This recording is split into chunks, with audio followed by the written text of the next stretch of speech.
ਹਾਂਜੀ, ਸਵਾਗਤ ਹੈ ਤੁਹਾਡਾ ਸਾਡੇ ਅੱਜ ਚੈਨਲ ਦੇ ਉੱਤੇ। ਅੱਜ ਅਸੀਂ 12ਵੀਂ ਕਲਾਸ ਦੇ ਪੋਲੀਟੀਕਲ ਸਾਇੰਸ ਦੇ 2 ਅੰਕਾਂ ਵਾਲੇ ਪ੍ਰਸ਼ਨ ਲੈ ਕੇ ਹਾਜ਼ਰ ਹਾਂਗੇ। ਪਿਛਲੀ ਕਲਾਸ ਦੇ ਵਿੱਚ ਵੀ ਅਸੀਂ 2 ਅੰਕਾਂ ਵਾਲੇ ਪ੍ਰਸ਼ਨ ਡਿਸਕਸ ਕੀਤੇ ਸੀ ਅਤੇ ਉਸ ਤੋਂ ਬਾਅਦ ਅਗਲੇ ਪ੍ਰਸ਼ਨ ਜੋ ਸਾਡੇ ਟਰਮ 2 ਦੇ ਸਿਲੇਬਸ ਦੇ ਅਕੋਰਡਿੰਗ ਬਣਦੇ ਨੇ ਉਹਨਾਂ ਨੂੰ ਅੱਜ ਅਸੀਂ ਡਿਸਕਸ ਕਰਾਂਗੇ। ਅਤੇ ਆਓ ਸ਼ੁਰੂ ਕਰਦੇ ਹਾਂਗੇ। ਰਾਜਨੀਤੀ ਸ਼ਾਸਤਰ ਕਲਾਸ 12ਵੀਂ ਟਰਮ 2 2 ਅੰਕਾਂ ਵਾਲੇ ਪ੍ਰਸ਼ਨ।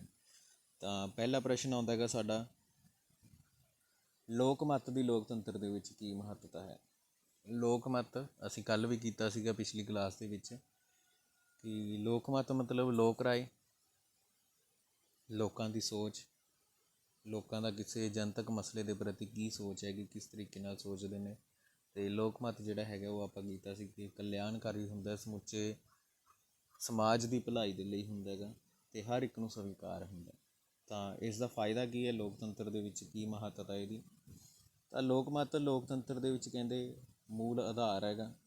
ਸਾਡੇ ਦੇਸ਼ ਦੇ ਵਿੱਚ ਚਾਹੇ ਸ਼ਾਸਕ ਦਲ ਹੈ, ਚਾਹੇ ਵਿਰੋਧੀ ਦਲ ਹੈ, ਜਾਂ ਹੋਰ ਰਾਜਨੀਤਿਕ ਦਲ ਨੇ, ਉਹ ਸਾਰੀਆਂ ਸੰਸਥਾਵਾਂ ਲੋਕ ਮੱਤ ਦੇ ਵਿਸ਼ਵਾਸ 'ਤੇ ਹੀ ਆਧਾਰਿਤ ਹੁੰਦੀਆਂ ਨੇ। ਜੇਕਰ ਲੋਕ ਮੱਤ ਉਹਨਾਂ ਦੇ ਵਿਰੁੱਧ ਹੋ ਜਾਵੇ ਤਾਂ ਉਹ ਆਪਣੀਆਂ ਪਦਵੀਆਂ 'ਤੇ ਕਾਇਮ ਨਹੀਂ ਰਹਿ ਸਕਦੇ। ਇਹਦੀ ਇੱਕ ਉਦਾਹਰਨ ਅਸੀਂ ਗੱਲ ਕਰਦੇ ਹਾਂ, ਜਿਵੇਂ ਹੁਣੇ ਪਿੱਛੇ ਜੇ ਸਾਡੇ ਪੰਜਾਬ ਦੇ ਵਿੱਚ ਵਿਧਾਨ ਸਭਾ ਚੋਣਾਂ ਹੋਈਆਂ ਨੇ ਅਤੇ ਜਿਹਦੇ ਵਿੱਚ ਆਮ ਆਦਮੀ ਪਾਰਟੀ ਨੂੰ ਬਹੁਮਤ ਮਿਲੇਗਾ। ਅਤੇ ਉਹਦੇ ਵਿੱਚ ਹਾਂਜੀ, ਜਿਵੇਂ ਹੁਣ ਸਾਡੇ ਪੰਜਾਬ ਦੇ ਵਿੱਚ ਆਮ ਆਦਮੀ ਪਾਰਟੀ ਦੀ ਸਰਕਾਰ ਬਣੀ ਹੈ ਅਤੇ ਵਿਰੋਧੀ ਪਾਰਟੀਆਂ ਦੇ ਕਾਫੀ ਵੱਡੇ ਵੱਡੇ ਲੀਡਰ ਵੀ ਹਾਰ ਗਏ ਨੇ। ਅਤੇ ਅਸੀਂ ਇੱਕ ਲਹਿਰ ਦੀ ਗੱਲ ਕੀਤੀ ਸੀ ਕਿ ਆਮ ਆਦਮੀ ਪਾਰਟੀ ਦੀ ਲਹਿਰ ਆਈ ਅਤੇ ਬਾਕੀ ਦੀ ਜਿਹੜੀਆਂ ਪਾਰਟੀਆਂ ਸੀ ਉਹ ਪਿੱਛੇ ਰਹਿ ਗਈਆਂ ਕਾਫੀ। ਤਾਂ ਇਹ ਲੋਕ ਮੱਤ ਦੇ ਕਰਕੇ ਹੀ ਹੈਗਾ। ਲੋਕਾਂ ਦੀ ਰਾਏ, ਲੋਕਾਂ ਦਾ ਵਿਸ਼ਵਾਸ ਜਿਸ ਪਾਸੇ ਹੋ ਜਾਂਦਾ ਹੈਗਾ ਤਾਂ ਉਹਨਾਂ ਦਾ ਕਾਫੀ ਜ਼ਿਆਦਾ, ਉਹਨਾਂ ਦੀ ਸਰਕਾਰ ਵੀ ਬਣ ਗਈ ਅਤੇ ਜਿਨ੍ਹਾਂ ਦੇ ਵਿਰੁੱਧ ਹੋ ਗਿਆ ਉਹ ਆਪਣੀਆਂ ਪਦਵੀਆਂ 'ਤੇ ਵੀ ਕਾਇਮ ਨਹੀਂ ਰਹਿ ਸਕੇ। ਲੋਕ ਮੱਤ ਹੀ ਲੋਕਤੰਤਰ ਦਾ ਮੂਲ ਆਧਾਰ ਹੈ। ਹੋਰ ਕੀ ਹੈ ਇਹਦਾ ਮਹੱਤਵ। ਕਹਿੰਦੇ ਇਹ ਮੌਲਿਕ ਅਧਿਕਾਰਾਂ ਦੀ ਰੱਖਿਆ ਕਰਦਾ। ਹੁਣ ਜੇਕਰ ਲੋਕ ਮੱਤ ਦ੍ਰਿੜ ਨਹੀਂ ਹੋਏਗਾ ਤਾਂ ਜਿਹੜੇ ਸ਼ਾਸਕ ਦਲ ਹੈਗਾ ਉਹ ਆਪਣੇ ਹਿੱਤਾਂ ਦੀ ਰੱਖਿਆ ਦੇ ਲਈ ਲੋਕਾਂ ਦੇ ਮੌਲਿਕ ਅਧਿਕਾਰਾਂ ਦੀ ਅਣਦੇਖੀ ਕਰ ਸਕਦੇ ਨੇ। ਅਤੇ ਪਰੰਤੂ ਜਿਹੜੇ ਸੁਚੇਤ ਨਾਗਰਿਕ ਹੁੰਦੇ ਨੇ ਉਹ ਲੋਕ ਮੱਤ ਨੂੰ ਆਪਣੇ ਅਧਿਕਾਰਾਂ ਨੂੰ ਸੁਰੱਖਿਅਤ ਰੱਖਣ ਦੇ ਵਿੱਚ ਸਫਲ ਹੋ ਜਾਂਦੇ ਨੇ। ਇਹ ਲੋਕਤੰਤਰ ਦੀ ਮਹੱਤਤਾ ਹੈਗੀ ਲੋਕ ਮੱਤ ਦੀ। ਅਤੇ ਉਸ ਤੋਂ ਬਾਅਦ ਹੈ ਸਾਡਾ ਅਗਲਾ ਪ੍ਰਸ਼ਨ, ਬਿਜਲਈ ਸਾਧਨ, ਰੇਡੀਓ, ਦੂਰਦਰਸ਼ਨ, ਇਹ ਲੋਕ ਮੱਤ ਦੇ ਨਿਰਮਾਣ ਦੇ ਵਿੱਚ ਕਿਵੇਂ ਭੂਮਿਕਾ ਅਦਾ ਕਰਦੇ ਨੇਗੇ। ਤਾਂ ਪਹਿਲਾਂ ਗੱਲ ਕਰਦੇ ਹਾਂ ਆਕਾਸ਼ਵਾਣੀ ਰੇਡੀਓ ਦੀ। ਹੁਣ ਚਾਹੇ ਕੋਈ ਅਨਪੜ੍ਹ ਵਿਅਕਤੀ ਵੀ ਹੈ ਜਿਹਨੂੰ ਪੜ੍ਹਨਾ ਲਿਖਣਾ ਨਹੀਂ ਆਉਂਦਾ ਹੈਗਾ ਤਾਂ ਉਹ ਰੇਡੀਓ ਦੇ ਉੱਤੇ ਅਲੱਗ ਅਲੱਗ ਤਰ੍ਹਾਂ ਦੇ ਵਿਚਾਰ ਸੁਣਦਾ ਹੈਗਾ ਅਤੇ ਆਪਣੇ ਲੋਕ ਮੱਤ ਦਾ ਨਿਰਮਾਣ ਕਰਦਾ ਹੈਗਾ। ਰੇਡੀਓ ਦੇ ਉੱਤੇ ਜੋ ਵੀ ਪ੍ਰੋਗਰਾਮ, ਵਿਚਾਰ, ਖਬਰਾਂ ਆਉਂਦੀਆਂ ਨੇਗੀਆਂ ਉਹਦੇ ਨਾਲ ਲੋਕਾਂ ਦੀ ਜਾਣਕਾਰੀ ਦੇ ਵਿੱਚ ਵਾਧਾ ਹੁੰਦਾ ਅਤੇ ਜਿਹਦੇ ਨਾਲ ਲੋਕ ਮੱਤ ਦਾ ਨਿਰਮਾਣ ਹੁੰਦਾ। ਇਸੇ ਤਰ੍ਹਾਂ ਸਾਡਾ ਦੂਰਦਰਸ਼ਨ ਹੈਗਾ। ਦੂਰਦਰਸ਼ਨ ਦੇ ਵਿੱਚ ਵੀ ਸਾਨੂੰ ਦੇਸ਼ ਵਿਦੇਸ਼ ਦੀਆਂ ਘਟਨਾਵਾਂ, ਰਾਜਨੀਤਿਕ ਦਲਾਂ ਵੱਲੋਂ ਜੋ ਵੀ ਵਿਚਾਰ ਟਿੱਪਣੀਆਂ ਕੀਤੀਆਂ ਜਾਂਦੀਆਂ ਨੇ ਉਹ ਸਾਰਾ ਕੁਛ ਲੋਕਾਂ ਦੇ ਉੱਤੇ ਕਾਫੀ ਜ਼ਿਆਦਾ ਪ੍ਰਭਾਵ ਪਾਉਂਦੀਆਂ ਨੇ ਅਤੇ ਜਿਹਦੇ ਨਾਲ ਲੋਕ ਮੱਤ ਦੇ ਨਿਰਮਾਣ ਦੇ ਵਿੱਚ ਸਹਾਇਤਾ ਮਿਲਦੀ ਹੈ। ਉਸ ਤੋਂ ਬਾਅਦ ਹੈ ਜੀ ਸਾਡਾ ਅਗਲਾ ਪ੍ਰਸ਼ਨ, ਚੋਣਾਂ ਦਾ ਲੋਕ ਮੱਤ ਦੇ ਵਿੱਚ ਕੀ ਯੋਗਦਾਨ ਹੈ। ਹੁਣ ਚੋਣਾਂ ਜਦੋਂ ਆਉਂਦੀਆਂ ਨੇ ਉਦੋਂ ਕੀ ਹੁੰਦਾ, ਸਾਡੇ ਜਿਹੜੇ ਰਾਜਨੀਤਿਕ ਪਾਰਟੀਆਂ ਨੇ ਉਹ ਪੂਰੀ ਤਰ੍ਹਾਂ ਐਕਟਿਵ ਹੋ ਜਾਂਦੀਆਂ ਨੇ, ਸਰਗਰਮ ਹੋ ਜਾਂਦੇ ਨੇ ਅਤੇ ਉਹ ਉੱਥੇ ਜਿੱਥੇ ਸਰਕਾਰ ਹੁੰਦੀ ਹੈ ਉਹ ਆਪਣੀ ਸਫਲਤਾ ਦਾ ਪ੍ਰਚਾਰ ਕਰਦੀ ਹੈ, ਉੱਥੇ ਵਿਰੋਧੀ ਦਲ ਉਹਨਾਂ ਦੀਆਂ ਊਣਤਾਈਆਂ, ਉਹਨਾਂ ਦੀਆਂ ਜਿਹੜੀਆਂ ਵੀ ਕਮੀਆਂ ਹੁੰਦੀਆਂ ਨੇ ਉਹਨਾਂ ਨੂੰ ਲੋਕਾਂ ਤੱਕ ਪਹੁੰਚਾਉਂਦੇ ਨੇ। ਜਨਤਕ ਸਭਾਵਾਂ ਕੀਤੀਆਂ ਜਾਂਦੀਆਂ ਨੇ, ਪ੍ਰਚਾਰ ਕੀਤਾ ਜਾਂਦਾ ਹੈਗਾ ਅਲੱਗ ਅਲੱਗ ਤਰੀਕੇ ਨਾਲ ਅਤੇ ਲੋਕਾਂ ਨੂੰ ਪ੍ਰਭਾਵਿਤ ਕੀਤਾ ਜਾਂਦਾ ਹੈਗਾ। ਤਾਂ ਇਹ ਪ੍ਰਚਾਰ ਫਿਰ ਜਦੋਂ ਪ੍ਰਭਾਵਸ਼ਾਲੀ ਤਰੀਕੇ ਨਾਲ ਹੁੰਦਾ ਤਾਂ ਉਦੋਂ ਲੋਕ ਮੱਤ ਦਾ ਨਿਰਮਾਣ ਹੁੰਦਾ ਹੈਗਾ ਅਤੇ ਲੋਕ ਮੱਤ ਫਿਰ ਜਿਸ ਪਾਸੇ ਹੋ ਜਾਂਦਾ ਹੈਗਾ ਤਾਂ ਉਹਨਾਂ ਦਾ ਮਤਲਬ ਸਰਕਾਰ ਵੀ ਬਣਾ ਦਿੰਦਾ ਹੈਗਾ, ਉਹਨਾਂ ਦਾ ਫਾਇਦਾ ਕਰ ਦਿੰਦਾ ਹੈਗਾ। ਜਿਹੜੇ ਪਾਸੇ ਜਿਨ੍ਹਾਂ ਦੇ ਉਲਟ ਹੋ ਜਾਂਦਾ ਹੈਗਾ ਤਾਂ ਉਹਨਾਂ ਦਾ ਖਤਮ ਹੋ ਜਾਂਦਾ ਹੈਗਾ, ਉਹਨਾਂ ਦੀ ਸਰਕਾਰ ਵੀ ਖਤਮ ਹੋ ਜਾਂਦੀ ਹੈ। ਉਸ ਤੋਂ ਬਾਅਦ ਹੈ ਸਾਡਾ ਅਗਲਾ ਪ੍ਰਸ਼ਨ, ਆਦਰਸ਼ ਸਿੱਖਿਆ ਪ੍ਰਣਾਲੀ ਸਵਸਥ ਲੋਕ ਮਤ ਦੇ ਨਿਰਮਾਣ ਵਿੱਚ ਕਿਵੇਂ ਸਹਾਇਕ ਸਿੱਧ ਹੁੰਦੀ ਹੈ। ਹੁਣ ਆਦਰਸ਼ ਸਿੱਖਿਆ ਪ੍ਰਣਾਲੀ ਇੱਕ ਚੰਗੇ ਸਿੱਖਿਆ ਸਿਸਟਮ ਲੋਕਾਂ ਦੇ ਦ੍ਰਿਸ਼ਟੀਕੋਣ ਨੂੰ ਵਿਵੇਕਸ਼ੀਲ, ਉਸਾਰੂ ਅਤੇ ਰਾਸ਼ਟਰੀ ਅਤੇ ਅੰਤਰਰਾਸ਼ਟਰੀ ਸਰੂਪ ਪ੍ਰਦਾਨ ਕਰਦਾ ਹੈ। ਮਤਲਬ ਸਾਡੀ ਸੋਚ ਨੂੰ ਜਿਹੜਾ ਹੈਗਾ ਇੱਕ ਵੱਡਾ ਰੂਪ ਦਿੰਦਾ ਹੈਗਾ ਜਿਹੜਾ ਸਾਡਾ ਸਿੱਖਿਆ ਸਿਸਟਮ ਹੈਗਾ। ਸਾਡੀ ਸਿੱਖਿਆ ਦੇ ਨਾਲ ਹੀ ਸਾਡੇ ਵਿਦਿਆਰਥੀਆਂ ਦਾ ਸਰਬਪੱਖੀ ਵਿਕਾਸ ਹੁੰਦਾ ਹੈਗਾ। ਉਹਨਾਂ ਦੀ ਸੋਚ ਜਿਹੜੀ ਹੈਗੀ ਹੈ ਜਨਮ, ਜਾਤ, ਨਸਲ, ਰੰਗ ਭੇਦ ਤੋਂ ਮੁਕਤ ਹੋ ਜਾਂਦੀ ਹੈ। ਅਤੇ ਜਦੋਂ ਇਸ ਤਰ੍ਹਾਂ ਦੇ ਨਾਗਰਿਕ ਹੋ ਜਾਂਦੇ ਨੇ, ਵਿਵੇਕਸ਼ੀਲ, ਉਸਾਰੂ ਨਾਗਰਿਕ ਹੋ ਜਾਂਦੇ ਨੇ, ਤਾਂ ਉਹ ਕੀ ਹੈ ਸਵਸਥ ਲੋਕ ਮਤ ਦਾ ਨਿਰਮਾਣ ਕਰ ਸਕਦੇ ਨੇ ਅਤੇ ਸਮਾਜ ਦੇ ਭਲੇ ਦੇ ਲਈ ਯੋਗਦਾਨ ਪਾ ਸਕਦੇ ਹਨ। ਉਸ ਤੋਂ ਬਾਅਦ ਹੈ ਜੀ ਸਾਡਾ ਅਗਲਾ ਪ੍ਰਸ਼ਨ, ਭਾਰਤੀ ਰਾਜਨੀਤਿਕ ਪ੍ਰਣਾਲੀ ਦੇ ਵਿੱਚ ਰਾਜਨੀਤਿਕ ਦਲਾਂ ਦਾ ਕੀ ਮਹੱਤਵ ਹੈ। ਹੁਣ ਸਾਡੇ ਦੇਸ਼ ਦੇ ਵਿੱਚ ਸੰਸਦੀ ਲੋਕਤੰਤਰੀ ਪ੍ਰਣਾਲੀ ਹੈ ਅਤੇ ਸੰਸਦੀ ਲੋਕਤੰਤਰੀ ਪ੍ਰਣਾਲੀ ਕਦੋਂ ਕੰਮ ਕਰਦੀ ਹੈ, ਜਦੋਂ ਸਾਡੇ ਦੇਸ਼ ਦੇ ਵਿੱਚ ਸਰਕਾਰਾਂ ਬਣਨਗੀਆਂ। ਅਤੇ ਸਰਕਾਰਾਂ ਕਿਸ ਤਰੀਕੇ ਨਾਲ ਬਣਦੀਆਂ ਨੇ, ਵੋਟਾਂ ਦੇ ਰਾਹੀਂ ਬਣਦੀਆਂ ਨੇ, ਵੋਟਾਂ ਪੈਂਦੀਆਂ ਨੇ ਅਤੇ ਵੋਟਾਂ ਦੇ ਵਿੱਚ ਕੌਣ ਭਾਗ ਲੈਂਦਾ ਹੈਗਾ, ਰਾਜਨੀਤਿਕ ਪਾਰਟੀਆਂ ਭਾਗ ਲੈਂਦੀਆਂ ਨੇ, ਆਮ ਲੋਕ ਭਾਗ ਲੈਂਦੇ ਨੇ। ਤਾਂ ਸਾਡੇ ਦੇਸ਼ ਦੇ ਵਿੱਚ ਜਿਹੜੀ ਵੀ ਰਾਜਨੀਤਿਕ ਪਾਰਟੀ ਨੂੰ ਚੋਣਾਂ ਦੇ ਵਿੱਚ ਫਿਰ ਜਦੋਂ ਬਹੁਮਤ ਪ੍ਰਾਪਤ ਹੋ ਜਾਂਦਾ, ਉਹ ਆਪਣੀ ਸਰਕਾਰ ਬਣਾ ਲੈਂਦਾ। ਦੂਸਰੇ ਦਲ ਵਿਰੋਧੀ ਦਲ ਦਾ ਕੰਮ ਕਰਦੇ ਨੇ, ਜਿਹਦੇ ਨਾਲ ਜਿਹੜਾ ਸਾਡੇ ਦੇਸ਼ ਦਾ ਸ਼ਾਸਨ ਹੈਗਾ ਉਹ ਚੱਲਦਾ ਰਹਿੰਦਾ ਹੈਗਾ। ਤਾਂ ਇਸ ਤਰ੍ਹਾਂ ਸਾਡੇ ਸਿਸਟਮ ਦੇ ਵਿੱਚ, ਸਾਡੀ ਰਾਜਨੀਤਿਕ ਪ੍ਰਣਾਲੀ ਦੇ ਵਿੱਚ ਰਾਜਨੀਤਿਕ ਦਲਾਂ ਦਾ ਕਾਫੀ ਜ਼ਿਆਦਾ ਮਹੱਤਵ ਹੈ। ਇਹ ਸਾਡੀ ਸੰਸਦੀ ਲੋਕਤੰਤਰੀ ਪ੍ਰਣਾਲੀ ਨੂੰ ਸਫਲਤਾਪੂਰਵਕ ਚਲਾਉਣ ਦੇ ਵਿੱਚ ਸਹਾਇਤਾ ਕਰਦਾ ਹੈ। ਉਸ ਤੋਂ ਬਾਅਦ ਹੈ ਜੀ ਸਾਡਾ ਅਗਲਾ ਪ੍ਰਸ਼ਨ, ਭਾਰਤ ਦੇ ਵਿੱਚ ਕਿਸ ਤਰ੍ਹਾਂ ਦੀ ਦਲ ਪ੍ਰਣਾਲੀ ਹੈ। ਤਾਂ ਸਾਡੇ ਭਾਰਤ ਦੇ ਵਿੱਚ ਬਹੁਦਲ ਪ੍ਰਣਾਲੀ ਹੈ। ਰਾਜਨੀਤਿਕ ਦਲਾਂ ਦੀ ਗਿਣਤੀ ਕਾਫੀ ਜ਼ਿਆਦਾ ਹੈ ਸਾਡੇ ਦੇਸ਼ ਦੇ ਵਿੱਚ।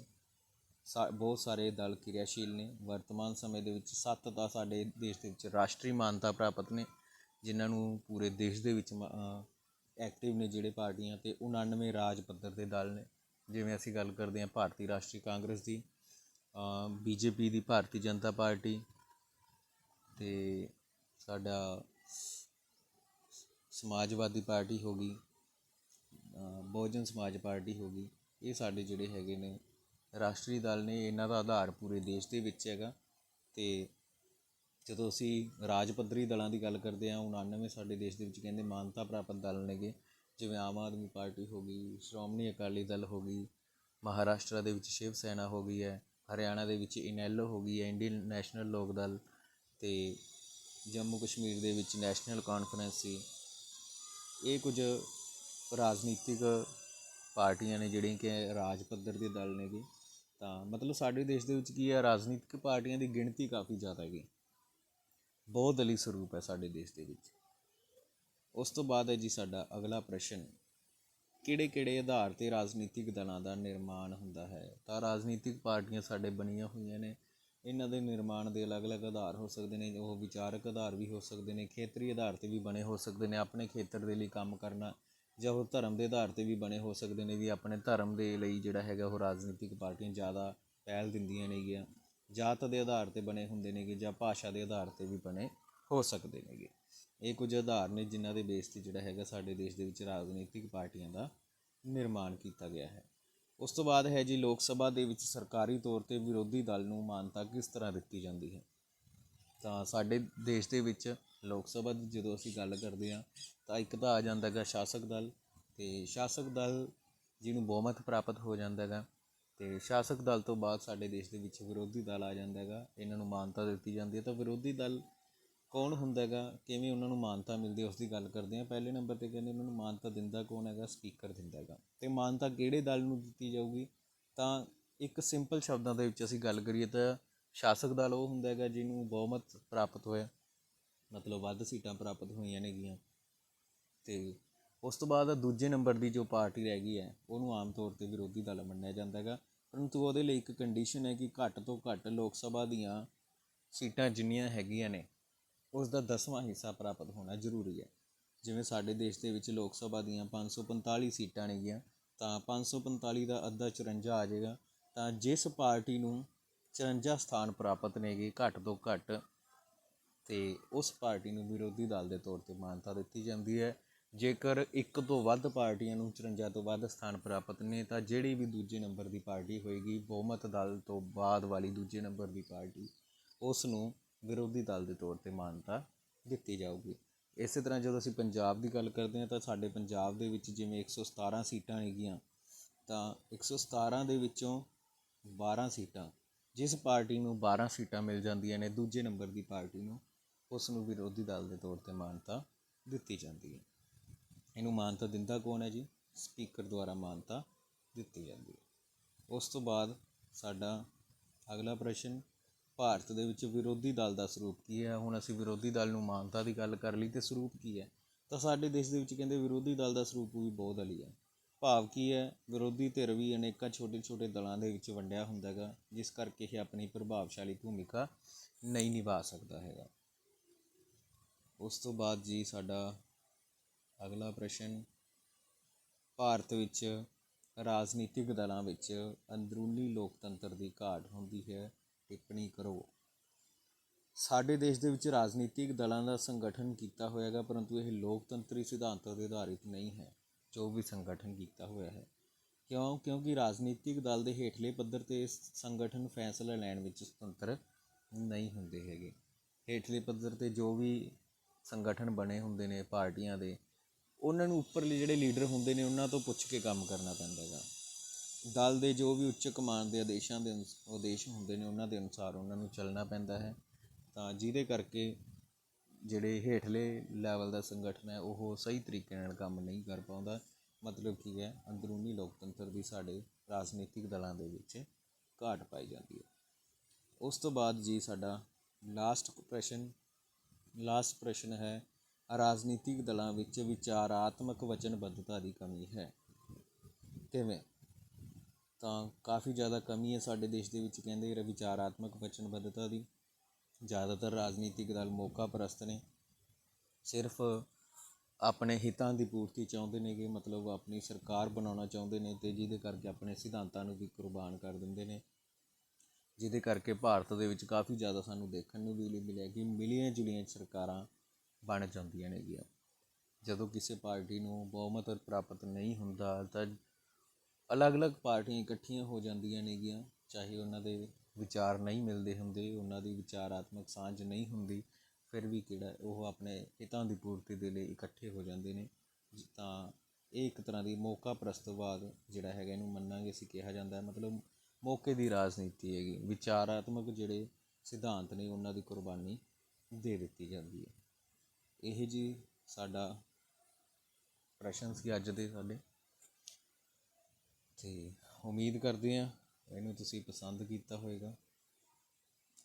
ਅਤੇ ਇਸੇ ਤਰ੍ਹਾਂ ਅੱਗੇ ਫਿਰ ਆਪਾਂ ਅਗਲੇ ਪ੍ਰਸ਼ਨ ਲੈ ਕੇ ਫਿਰ ਹਾਜ਼ਰ ਹੋਵਾਂਗੇ। ਅੱਜ ਦੇ ਲਈ ਤੁਹਾਡਾ ਧੰਨਵਾਦ, ਸ਼ੁਕਰੀਆ।